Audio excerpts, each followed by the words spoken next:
Welcome to The Debate. When you look at an antique map, you expect to see absolute precision.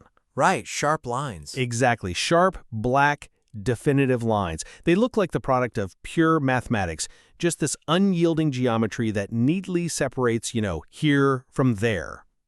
But if you actually take a magnifying glass to those colonial maps, you realize that the cartographer's pen actually leaves a mark with physical thickness. Yeah, the line has width. The line has width, and within that physical width of the ink, the absolute certainty of the border it begins to break down. It really does, because, when you're out in the wilderness, a line isn't just an abstract concept. It's a physical space that has to be physically carved out of the landscape. Precisely. Today, we are examining the intersection of science, history, and literature in 18th-century American exploration journals. We're grounding our discussion in Miriam Fernandez Santiago's scholarly analysis of these texts. We'll be looking at William Byrd's Histories of the Dividing Line, Charles Mason's journal, and Thomas Pynchon's postmodern novel, Mason and Dixon. All incredible texts. Very much so. And we're asking a fairly simple but I think profound question about these early records. When exploring the history of geopolitical line drawing in early America, do the literary revisions and the imaginative digressions of these journals obscure the empirical truth of the colonial experience, or do they provide a more complete, multidimensional understanding of reality? It's that classic tension, right, between the raw data we collect and the stories we end up telling. Right. And I will be arguing that these subsequent literary revisions and imaginative expansions actively distort empirical reality. By turning hard data into entertaining narratives, these authors served either expansionist colonial agendas or, in Pynchon's case, a kind of postmodern relativism, entirely at the expense of historical accuracy. And I'll be arguing the opposite. I believe that this blending of fact and fiction, what the source material calls the narrative's vertical width, is absolutely essential, because raw data alone completely misses the deeply ambiguous, complex reality of the colonial encounter. The imagination isn't obscuring the truth, it's actually necessary to capture a truth that pure, empirical line drawing just cannot contain. Well, to establish my position, I want to bring in a concept from the scholar Percy G. Adams. He calls it horizontal plotting. Right, the factual baseline. Exactly. If you read travel literature, horizontal plotting is the logistics. It represents narrative time and direction, the dating of entries, the stated purpose of the expedition, the literal, linear movement from point A to point B. The itinerary, basically. Yes, the itinerary. I need dates, coordinates, facts. This is the empirical spine of the historical record. And my stance is that the 18th century fashion of rewriting these first-person, on-the-spot journals into third-person, published revisions inherently corrupts that horizontal truth. Corrupts is a strong word. But I think it's accurate. When we look at the original, unedited first drafts of these journals in isolation, they are fairly reliable. They document the unvarnished reality of an expedition. But the revised versions? They are heavily doctored. They erase the difficult, embarrassing realities of the camp and fabricate bizarre details. Like the natural history myths. Right. Adding natural history myths to make the narrative more entertaining for an English coffeehouse audience and more politically palatable for the imperial sponsors who are, footing the bill. By prioritizing aesthetic pleasure and political utility over scientific observation, the empirical truth just gets buried under layers of literary artifice. I see where you're coming from, but I come at it from a completely different way. We really have to understand the inherent limitations of pure scientific observation, especially back in the early 1700s. Limitations like what? Well, if we look at the frameworks of literary scholars like Greenblatt and Campbell, we see that an explorer's perceptual field is naturally limited. They are stepping into environments that are entirely alien to their European context. They literally don't have the vocabulary, let alone the scientific paradigms, to perfectly categorize everything they are seeing. So they just make things up? No, not make things up maliciously, but what they cannot physically see or immediately comprehend, they must supplement with imagination. We have to remember that in the early 18th century, scientific reasoning was not yet synonymous with absolute measurable fact. Speculative science was still highly influential. Okay, but So what Adams calls vertical plotting, the digressions, the philosophical reflections, the incorporation of local myths, and yes, even a degree of fictionalization that allows the explorer to transcend a narrow mental horizon. This imaginative supplementation isn't a corruption of the truth. It is a vital, necessary tool for expressing the fundamental uncertainty of what is actually real when you step into an entirely unknown world. The literal truth, the mere itinerary, is simply too narrow to contain the colonial experience.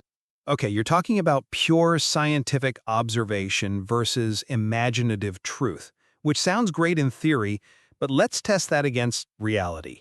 Let's look at a concrete historical case study. Let's do it. Marian Fernandez Santiago gives us a perfect example of how a surveyor deliberately manipulated his own narrative, William Byrd, and his 1728 expedition to draw the dividing line between Virginia and North Carolina. Oh, a notoriously difficult expedition. Unbelievably difficult. They are dragging heavy chains and surveying equipment through the Great Dismal Swamp. And Byrd actually wrote two distinct versions of this account. In 1728, right there in the mud, he wrote The Secret History. Under pseudonyms. Right, he used pseudonyms for the men on the expedition, which gave him the cover to document the raw, deeply unvarnished realities of the surveying camp. We are talking about massive daily alcohol consumption, sexual encounters with locals, and bitter, petty quarreling among gentlemen who are supposedly, quote, the flower and cream of the council. It's definitely a revealing document. it is. It is a factual, horizontal plot of what actually happened when imperial ambition met an impassable swamp. But then, 10 years later, in 1738, Byrd writes his revised history, and what does he do? He entirely erases these compromising professional incidents. The squabbling and the incompetence just vanish. He cleans it up. He does more than clean it up. He inserts heavily plagiarized erudition and completely fabricated natural history. He claims alligators swallow rocks to weigh themselves down so they can pull cows underwater. Right. He claims that local squirrels use their bushy tails as sails to cross wide rivers. The flying squirrels, yeah. Exactly. To me, this is the 18th century equivalent of a corporate PR scrub. You take a raw, factual, chaotic documentary and you sanitize it. Byrd's revision isn't some noble attempt to capture, ontological uncertainty. It is a deliberate falsification meant to serve an expansionist economic agenda. How so? Byrd wasn't just a surveyor. He was shopping for real estate. He was eyeing a vast tract of territory for himself along that very border, which he later purchased and named the Land of Eden. His revised history is a sanitized, entertaining prospectus designed to lure English investors and settlers to his land. It's an advertisement, it's not a true account. That's a very compelling argument, and I have to say the corporate PR scrub metaphor is great. But have you considered the actual function and audience of that very first draft? The secret history? Yes. The Secret History wasn't written as some noble pursuit of objective journalism for the historical record either. It was circulated purely for entertainment among Byrd's personal friends back in England. It was essentially camp gossip, masked by Restoration comedy-style pseudonyms. It was an inside joke. Even if it was an inside joke, it contained the logistical truth of the expedition's failures. The math didn't work out, the men fought. That's true data. Yes, but it missed the macro-level truth. The revised history omitted the personal scandals, sure, but look at what it added. It added vital historical context about the English colonization of America and relations with indigenous peoples. Byrd's temporal detachment, those 10 years of reflection between the event and the revision, that allowed him to make sharp, systemic, ethical observations that were totally absent from his immediate, annoyed, narrow view in the camp. What kind of ethical observations are you referring to? Well, for instance, in the revision, Byrd explicitly notes that the English would have had much less reason to complain about Indians taking their land if the English had simply intermarried with them. Oh, interesting. Yeah, he writes that the colonists should have received the land, and I quote, by way of portion with their daughters. That is a profound, incredibly rare critique of the English colonial project from a colonial elite. He is portraying the pure extraction of land as unethical and suggesting an integrated society would have been more just. Huh. The revision captures the broader, systemic colonial condition. It elevates the narrative from just interpersonal mudslinging to a real reflection on the imperial project itself. That's a fascinating point, really. Though, I would frame it differently. I don't deny that Byrd includes a systemic critique there, but we cannot ignore the mechanism of the text as a whole. By erasing the logistical and human failures of the expedition, the very real mathematical and operational disputes that plague the drawing of that 1728 line, Byrd presents an illusion of seamless imperial competence. Seamless? Yes, he creates a false narrative that the drawing of the border was an orderly, rational achievement. The secret history proves it was totally chaotic. When you strip away the reality of the surveyor's failures and replace it with flying squirrels and philosophical musings, you are fundamentally altering the historical record to make the colonial endeavor look far more majestic and controlled than it actually was. But the concept of majesty and order is exactly what is in question in the 18th century. The boundaries of what constituted science were incredibly fluid. Fernanda Santiago points out that for early thinkers, even going back to people like Giordano Bruno, poetic language and scientific language coexisted. They interpenetrated each other. Right, before the disciplines split. Exactly. The act of making fiction and the act of scientific observation were not perfectly quarantined from one another yet. Byrd's inclusion of natural curiosities, alligators swallowing rocks, however absurd they seem to us now, was part of the encyclopedic impulse of his era. It's an attempt to capture the sheer, overwhelming, terrifying novelty of the American landscape. You couldn't just use math, you had to use wonder. Well, which brings us perfectly to a scenario where the scientific method was rigorously quarantined from fiction. Charles Mason's journal. If Byrd represents the highly subjective, self-interested, wonder-filled colonial account, Mason represents the dawn of pure, objective scientific reporting. Ah, the famous Mason and Dixon. Exactly. Charles Mason and his partner Jeremiah Dixon were commissioned to resolve an 80-year territorial dispute between the Penns and the Calverts, what would become the border between Pennsylvania and Maryland. Mason's journal, written between 1763 and 1768, was prepared strictly for the Royal Society in London. A very demanding audience. Incredibly demanding. He was scrupulous. He didn't include sweeping philosophical digressions to entertain a reading public. He recorded precise longitudes, explicitly referenced against Bradley's meridian. He documented the well-being of his astronomical instruments, the barometric pressure, the weather conditions that might affect stargazing. He was dragging highly sensitive telescopes through the wilderness to impose pure Cartesian geometry on the Earth. This was an impartial tool of empire, capturing the horizontal plot with immense technical precision. It is an incredible document of data collection. There is no doubt about that. Right. But then, fast forward to 1997, and we introduce Thomas Pynchon's postmodern rewriting, the novel Mason and Dixon.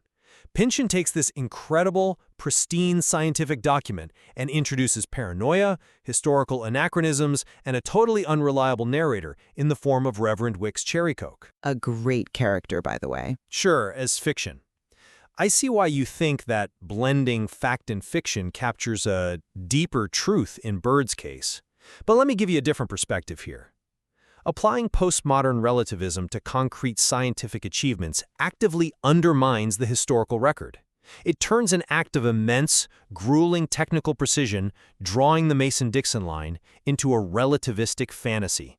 I'm sorry, but I just don't buy that. Let me tell you why. Pynchon's fictionalization doesn't undermine the historical record. It brilliantly exposes the absurdities embedded within Enlightenment rationalism itself. You praise Mason's journal for its pure, objective reporting, but Pynchon recognizes that the facade of impartial Royal Society science was a total myth. A myth? They were using real math. Yes, but the science was entirely entangled with imperial power. Mason and Dixon weren't just passively observing nature. They were external agents of the empire's interests. They were drawing lines that would dictate taxation, slavery, and land ownership. Pynchon deliberately frustrates academic readers by blurring the lines between what is historically founded and what is absurd, precisely because the history of the 18th century is absurd. Absurd in what sense, though? Mason's celestial measurements were mathematically sound. The math itself wasn't absurd. The math might have been sound, but the context wasn't. Let's look at how Pynchon constructs the world around them. Pynchon includes details that read like complete hallucinations. He includes John C. Sims's hollow earth theory from 1818 and Jacques Vauquelin's mechanical duck from 1738. Wait, hold on a second. I'm losing you here. What does a mechanical duck have to do with surveying a border? That's exactly the reaction Pynchon wants. A clockwork automaton that supposedly ate grain and defecated?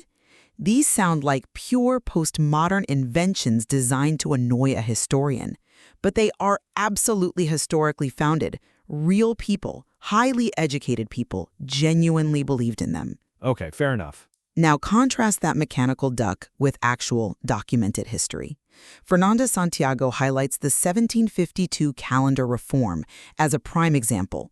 In order to align the British calendar with the Gregorian calendar, Parliament dictated that 11 days, September 2nd through September 14th, were simply erased from existence. Oh, right.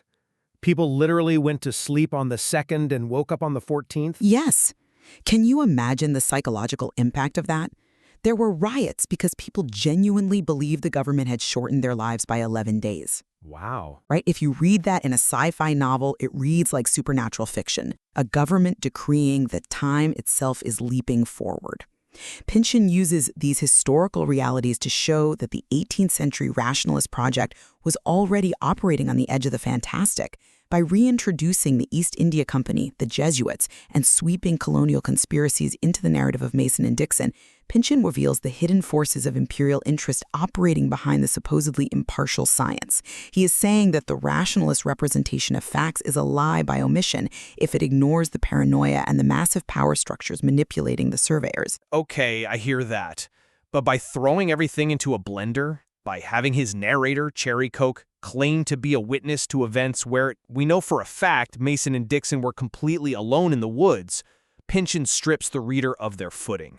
I mean, if the calendar reform of 1752 was strange, it was still fundamentally a mathematical astronomical correction. True. By equating a calendar correction with a mechanical duck or a hollow earth, Pynchon treats all data as equally suspect. And if all data is equally suspect, then the actual real-world historical consequences of Mason and Dixon's work are minimized. Which leads us to the physical consequence of these texts, the boundary line itself.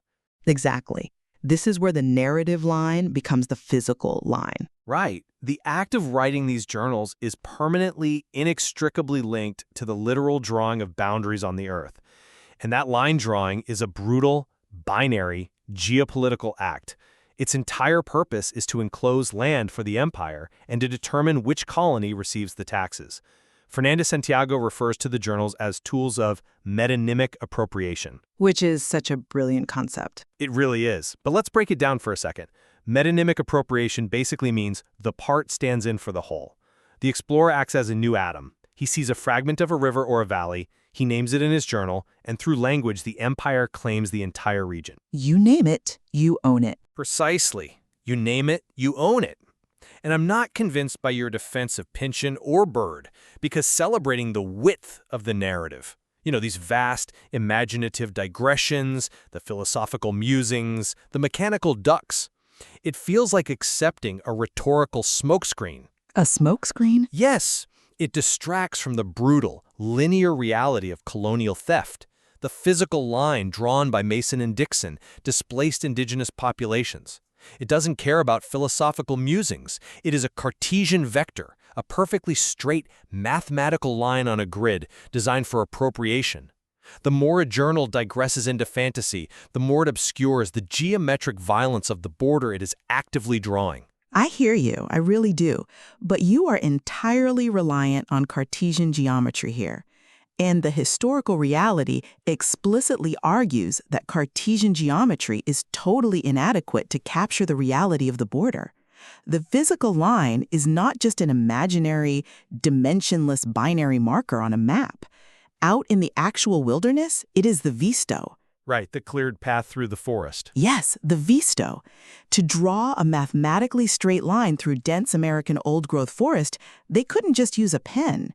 They had to employ armies of axemen to physically chop down trees, pull up stumps, and clear a massive avenue miles long.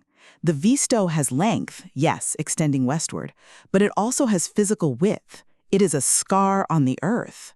Okay, it's a scar, but it's still a line. But in Pynchon's novel, Charles Mason is speaking to a child and says, nobody intends to live directly upon the vista, the object being that the people shall set their homes to one side or another, that it be a boundary, nothing more. But the reality is that the vista does exist as a physical place. It moves with its width and length. Action happens within it and around its uncertain, variable margins. But legally, it is a binary. You are either paying taxes to Maryland or Pennsylvania. You are either in Virginia or North Carolina. The math doesn't care about the tree stumps. Legally, from the perspective of London, perhaps, but not experientially and definitely not ontologically for the people on the ground. Within the width of the line, identities multiply. The people who run the line, like Mason, Dixon, and Byrd's surveying crew, are paradoxically drawing the dividing line, while not actually being the owners of the land they are appropriating. They are caught in a legal void, living inside the width of the border. And this is where Fernández Santiago uses the term rhizomatic. Hold on, rhizomatic? Like a root system? Exactly like a root system. Instead of a single straight trunk or a single Cartesian vector, a rhizome spreads out horizontally in all directions, unpredictable, connecting disparate things.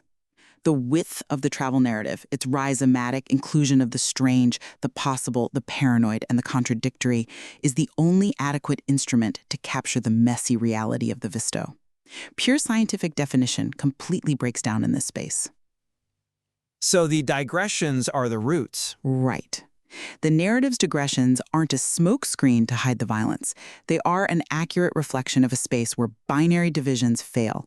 When the surveyors push the visto forward into the unknown, their speculative possibilities eventually harden into factualities. The narrative must fluctuate between hard data collection and wild imaginative speculation because the environment itself is in a constant state of flux. So you are suggesting that because the surveyors themselves existed in a state of liminality, literally camping inside the border, drawing lines for empires they were merely employed by, the text itself must be liminal and weird to be truthful. Precisely. If we try to force these exploration journals into a strict binary of factual horizontal plot versus fictional vertical plot, we are making the exact same mistake the colonial empires made. We are trying to force a complex, multidimensional human reality into a rigid, discriminatory definition. Fernández Santiago suggests that we need to change the discriminatory nature of definition into an inclusive, complementary instrument. Complementary. How? Well, the literal, boring daily report and the aesthetic pleasure of a wild story, the hard scientific data and the paranoid speculation, they are like wave and particle in quantum physics. They are complementary. You need both to understand the light. And that is a fascinating way to look at it. Well, as we draw our discussion to a close, let's summarize where we stand. My position remains that prioritizing the unvarnished, linear, horizontal plot, the raw data, the exact dates, the uncompromising itinerary, is essential to preserving the factual integrity of history. The 18th-century fashion of revising journals, as we saw vividly in William Byrd's sanitization of his secret history, serves self-interested colonial agendas by erasing empirical reality and hiding incompetence. Similarly, Thomas Pynchon's postmodern rewriting of Charles Mason's rigorously scientific journal blurs the vital distinction between historical fact and relativistic fiction. By turning the narrative into a carnival of absurdities, it ultimately obscures the brutal, geometric reality of colonial boundary drawing. And my summary is that the imaginative vertical plotting, the philosophical width of the narrative line, is necessary precisely because the pure geometry of empirical data fails us. It fails to capture the multidimensional ethical, political, and psychological realities of the colonial encounter. from the limited perceptual field of the 18th-century explorer standing in a swamp to the absurdities of Enlightenment rationalism exposed by Pynchon. The blending of fact and fiction is required to articulate the complex lived reality within the physical scar of the visto. Yet, despite our disagreement on the epistemology of these texts, on how we actually know what we know, I think we have reached a really vital point of convergence here. Whether we view these journals as factual baselines that were corrupted by fiction, or as necessary imaginative expansions, we both acknowledge that they operate as immensely powerful performative acts. Yes, absolutely. The act of writing the journal and the physical act of drawing the border are inseparable. They are both performative acts of colonial appropriation. By mapping the land, measuring its longitude, and naming its rivers, the explorer effectively sees it. The writing itself brings the geopolitical division into reality. The pen is just as heavy as the axe used to clear the vista. It's a fascinating reflection on how the intersection of Cartesian geometry, speculative science, and literary tradition reveals the profound complexities of travel writing. The next time you find yourself looking at historical narratives within this era, or indeed looking at any antique map, I suggest applying this lens. Look at the boundary line not as a dimensionless geometric concept, but as a physical space. A space with actual historical width, filled with contradictions, paranoia, muddy surveyors, and human ambition. Exactly. Because when you finally zoom in close enough, you realize that the cartographer's pen doesn't just divide the world. The physical widths of the ink creates an entirely new territory of its own. A liminal place where empirical fact and imaginative fiction are locked in a permanent, unresolved tension.